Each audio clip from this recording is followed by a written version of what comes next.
Top 13 Wing Chun techniques. I'm going to show you the best Wing Chun techniques that you're going to learn. Everything from strikes to kicks to controlling techniques. You're going to learn it in this video, so stay tuned. By the way, if you like these videos, make sure you subscribe to this channel. Click the button right now. Click the notification bell so you get all the newest lessons coming from me every week. And make sure to like and comment and tell your friends. With that said, let's get started. Let's talk about striking. The most common attacks will be hand striking in Wing Chun. So one very basic one is the first hit punch you learn, which is a straight punch, like this, or like this. It comes out straight, like this, okay?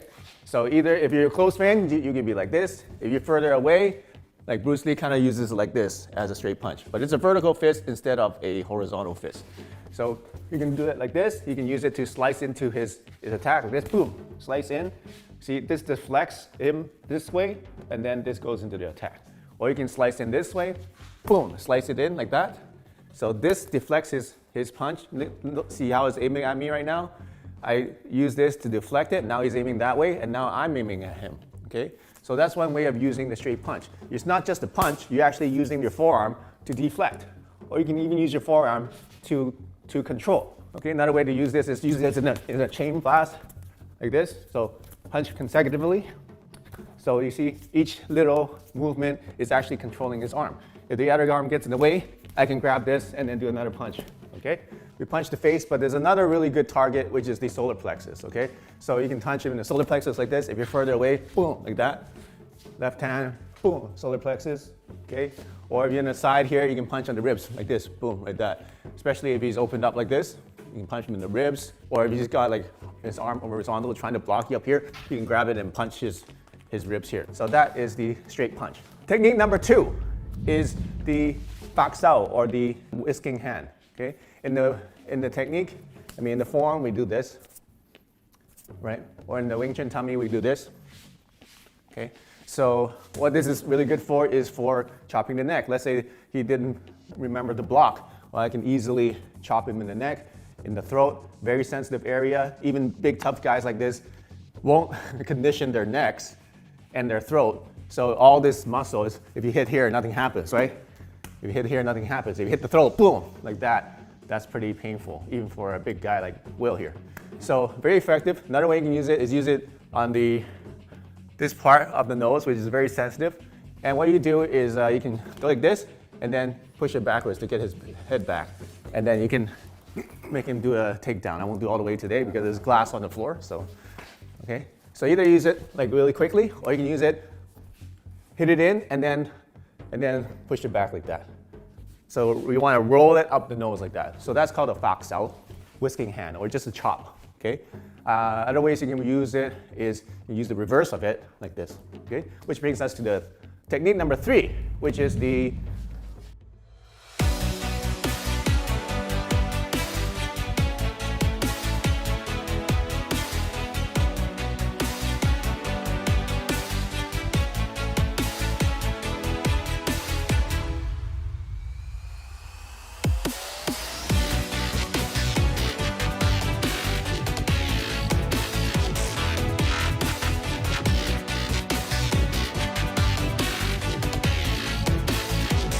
technique number 3, which is the palm.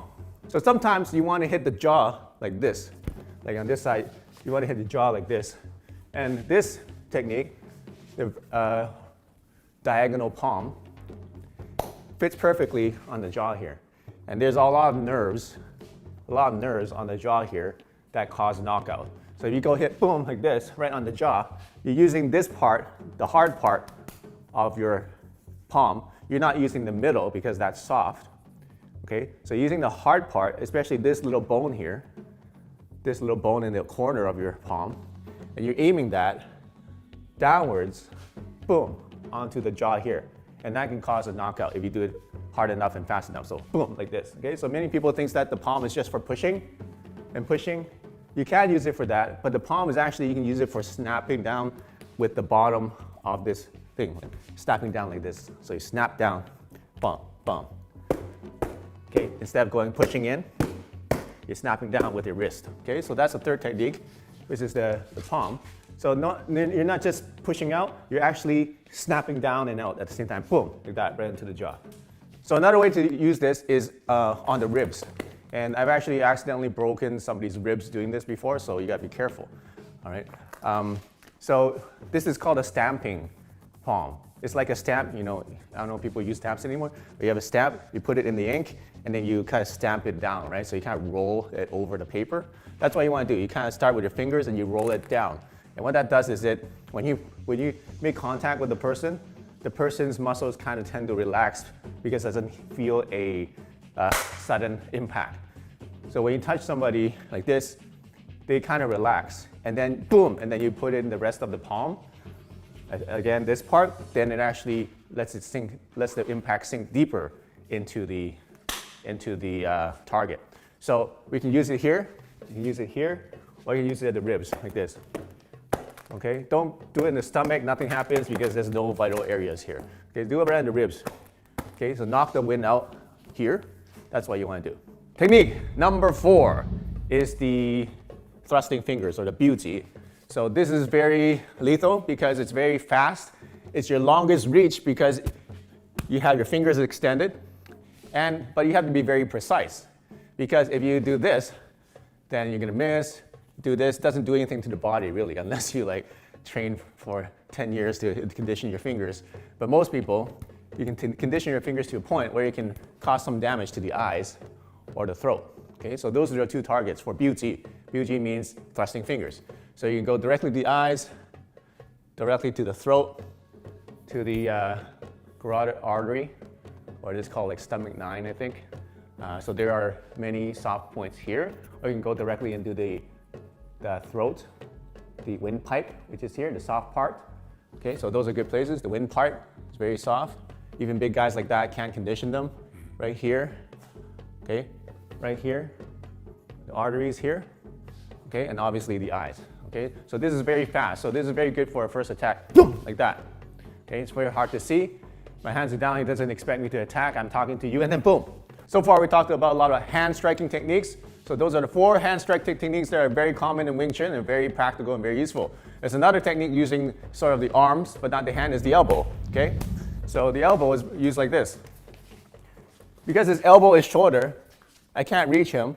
You can reach him with a punch at our palm, but I can't reach him with elbows. So elbows are used for really short, close range. Okay, where I'm really too close to do anything here, especially if my hands are here. Okay, I can easily just bring the elbow up and boom, you see? It goes right over. Okay, so elbows are very useful, like boom, or if it's really, really high like this, boom, boom, right into the ribs here.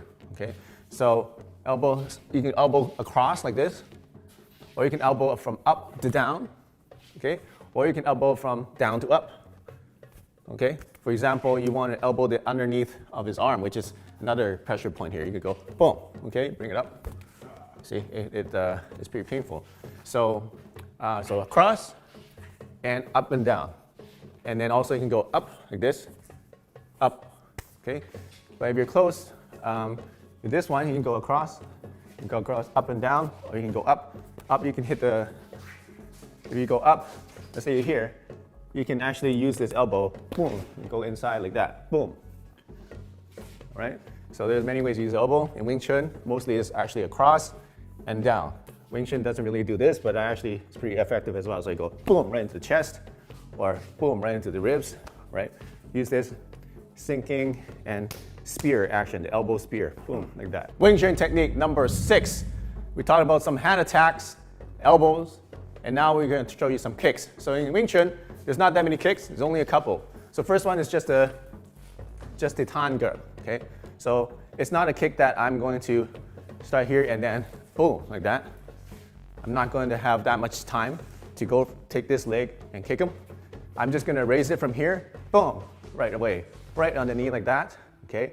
Boom, very fast, or boom, on the groin like that. Or I can go boom, and then into the body, okay?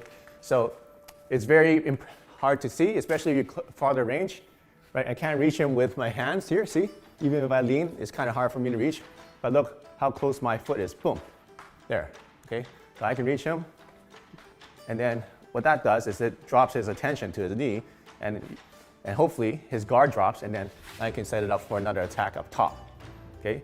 Same thing goes for the groin, boom, he doesn't expect that, it's very hard to see, and then he's like, oh, right? It's a very natural reaction for guys. If somebody like just touches me, even just near the thigh, doesn't even have to be on the groin, somewhere near there, and they're gonna try to protect it, right? And then when that happens, boom, boom, boom, boom, chain punch, right? That's the first kick. Technique number 7 is the side kick. So this is used a little bit further distance because my straight técnicas reaches this much, but my side kick can actually reach farther. I can step back a little bit more, and I can still reach his knee because I can lean back a little bit, okay? And if I turn even more, I can reach him even further like this if I lean back more. So this is a long distance kick. In Wing Chun, most of the time it's used just diagonally. In the form, we don't actually go sideways all the way like this, but this is really useful too. Bruce Lee really loves this technique, the side kick. But it's used like this, same thing. So if you're a little bit further apart, you can't reach him with the técnicas, then you can reach him with the diagonal side kick. Okay, especially if you're kind of standing not square to him, you're standing a little bit sideways, you can do a side kick like this to distract him down here. Boom, like that. Boom, and same thing happens. He drops his guard, and then hopefully you can come in with the attack. Technique number 8, now we're gonna go into a series of controlling techniques using your hands. So for example, we have a controlling technique like this that I showed you before, but now we're gonna just use our hands to grab it. It's called a lap sao, call it grab and pull. So I'm gonna grab and pull and attack. So I can grab and pull, attack, grab and pull, and kick. So many different ways I can use the grab and pull. Okay, so this comes out and then his hand comes up to block it. They can grab and pull this way again. Okay, and I can attack here. So that's the lap sao. It's another controlling technique. Technique number 9 is another controlling technique. It's called tan sao. So what I do is I actually just flip it this way to control it. So I don't actually make a grab. I just use the wrist to control his wrist and then do this punch again. Okay. Another way you use the tan sao is as a block. Okay, so you go coming in for the hook. I can block it like this. Okay, and I can punch like this. So I'm controlling his arm here, controlling his balance with this tan sao, and I can punch at the same time. It's called a zat sao, or the yanking hand. So it's very useful if you kind of get up here and then his energy is going forward. So what you want to do is kind of yank his energy down. See how he commits his energy? And now I use it to yank him down. And he kind of basically falls forward. Okay? So when he's falling forward, use that forward momentum to meet your fist. Boom, like that. So it doubles up the impact. He's falling into your fist and you're punching him at the same time. So it doubles on the impact. So this is called zat sao, like that. So you can use it like this way. So if he goes like this, you can use this hand to zat, or you can use this hand to zat. Okay? So either way, it's a sudden yanking motion that makes him fall forward. Is the pak sao, which is basically a parry. Okay? So I can use it offensively. I can go in there, boom, and then take control and punch. I can pak in and then punch to control his arm and then punch. Or I can use it defensively, right?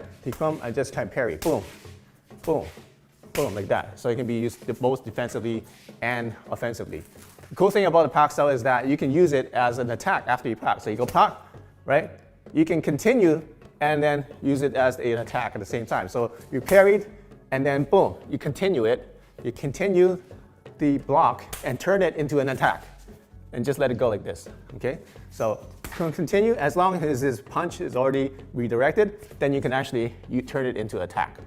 So you show on this side, right? I used it to block your punch, and then see, I just continue it, let it slide, and let it turn into attack. This could be a buji that we showed you. This could be a palm, or, right, you can turn this into a punch if you wanted to. Are you following? Are you keeping up? Here we go, it's called a gan sao. So it's very useful when you did a lap and a punch, and then you want to clear this hand. So you gan, and then now you have this gan sao, and then you punch here. So gan means to separate.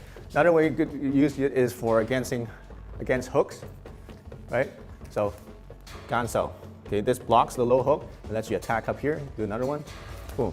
Okay, so this is useful. Okay, so another way to use this, if I punch here, I want to do the gan sao. I kind of switch it over to move his elbow and then punch him here. So gan sao is just this motion. It's called the separation motion. And it's now combining your hand blocks with kicks. So for example, he's further distance away, he starts jabbing at you. You can block this up here and then do a kick here. Okay? So he thinks you're up here blocking, boom, boom, he doesn't see this kick coming. So you could go boom, boom, okay? So you go again, block, kick, and then punch, punch, punch, punch. Okay? Technique number 13 is called the bong sao lap sao. Okay? So this is pretty useful because if he punches me in the head, right, I can throw this up to block. I have two two defenses. If this one misses, then I have this one. So I have two defenses that he has to get through. And the cool thing is that this sets it up so that I can grab and then pull and back fist. Okay? So I bounce out to deflect. I use the backhand to grab and do a lap sao. And I can use this with any technique. I can use the chop. I can use the back fist, which is just like the chop, except you use a fist. Okay? You can use a straight punch. Okay? You can use a kick, whatever you want to do. So it's called the bong sao, lap sao. Bong sao, lap sao, and then attack. And this side, same thing, right? So bong sao, lap sao, attack. Okay? So again, I can bong sao, lap sao, attack. Okay? Bong sao, lap sao, attack. So if you do it really quickly, it looks very fast. Boom, boom. Okay, it's very hard to perceive. But what's happening is I'm doing bong sao, lap sao, and attack. Congratulations, you just finished watching my 13 Wing Chun techniques. Very dangerous techniques if you practice them. So you can practice them individually and eventually use them in combinations to perfect your martial arts. I'm David Wong, use the chi and prosper.